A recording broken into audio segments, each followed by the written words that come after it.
Chris Max for the crossover alongside Howard Beck and Ben Pickman. Guys, Luka Doncic, another incredible series, but one that also ended with a first round playoff exit. So, Howard, as the Mavericks look forward, try to build around Luka Doncic, what do they need so that these types of performances in the playoffs don't go to waste?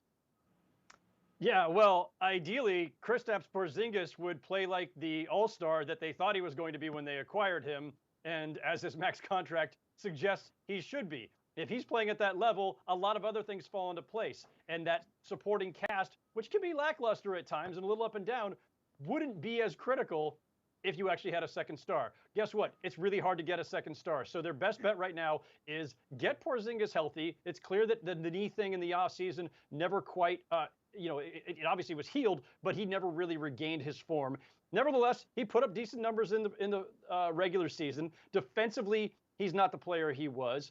So it's down to this. They have potentially $35 million in cap room this summer, depending on what they do with Tim Hardaway Jr. They've got some flexibility. Can they get another rim protector next to Porzingis? Can they grab a Rashawn Holmes or something, an active 5 to put there? Can they upgrade their shooting?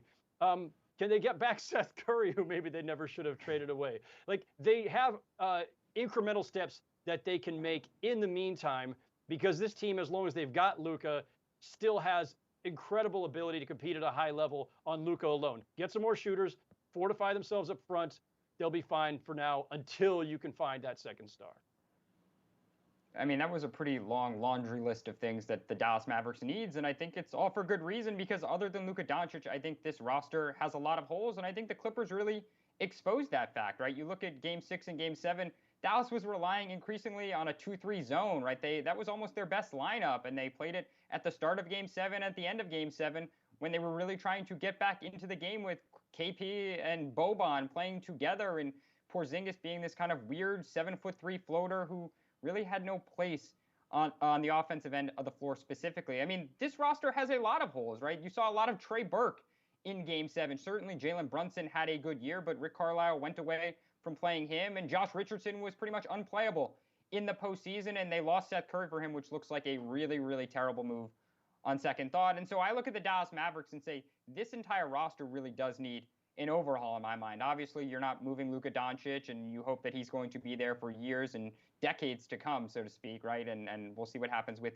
his extension talks coming up. But the rest of the team behind him, I think, fully needs to be looked at. Every single player from Porzingis to the end of the bench. I look at Dallas and say there's a ton of potential there because of Luka, but every player from KP to Boban to Trey Burke to Dorian Finney-Smith, I think Dallas really should be looking at being open at least to moving every single player that they possibly could. Yeah, what was Josh Richardson doing in this series? Like, I didn't understand. He just seemed completely out of it from start to finish against the Clippers.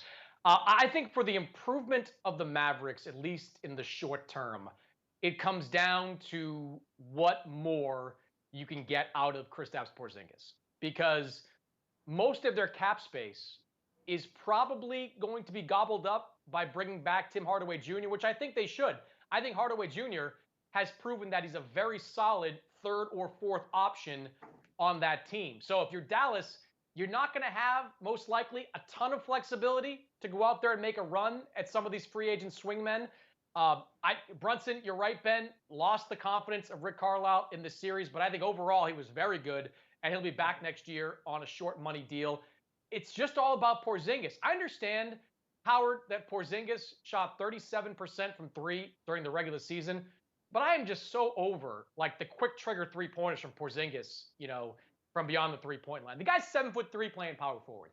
I think you've got to invent him or reinvent him more as a low-post type of guy. Try to take advantage of that part of his game. I mean, I don't want to see Porzingis jacking up as many threes as he does in a game. I think you got to find a way to get more and different offense out of it. It's great that a player that big can shoot threes at that level, but I don't think he did the Mavericks any favors in this series shooting as many as he did. I think the Mavericks would be better off if he could slow the game down, get to the free throw line, dominate more in the post.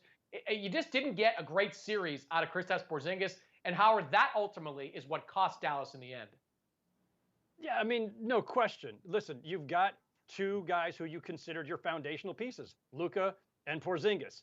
And Porzingis has not been that guy, as we said at the top of the video. So, look, we don't know. He's still young enough, right? But we don't know where Porzingis' trajectory goes from here. Is it possible that he just needs a better offseason conditioning program? Can he get everything under control to the point where he's not perennially injured or dragging something? Because offensively, this playoff series notwithstanding, this playoff series was a disaster for Porzingis. But the regular season, he was still an effective offensive player for them. He averaged like 20 points and 8 rebounds, a block plus per game.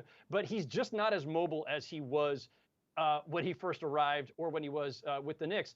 And so you don't see him putting the ball on the floor as much. I don't think throwing him the ball, posting him up in the old school way is necessarily the answer here. And Carlisle has basically said he has no interest in doing that. Carlisle meaning. But can you get him on the move? If he can move the way he was before, and he's an awkward 7'3", but there were times when he had much more fluidity to him. I think this is much more about his health and his conditioning, and maybe a little bit about his attitude and his role and whether he's happy with it, than it is about anything else. Get him back to that level, and the Mavericks have a chance. And again, they do have cap room. They do have some flexibility this summer. There are some intriguing other names out there that they could be chasing, and maybe just reformatting a little bit around their 2 stars or their star and a half gets them there. Yeah, I just think it's about Porzingis. Like, he's going to have to prove he's a good number 2, or else Dallas is going to be stuck in this position for the foreseeable future. For more, check us out over at SI.com.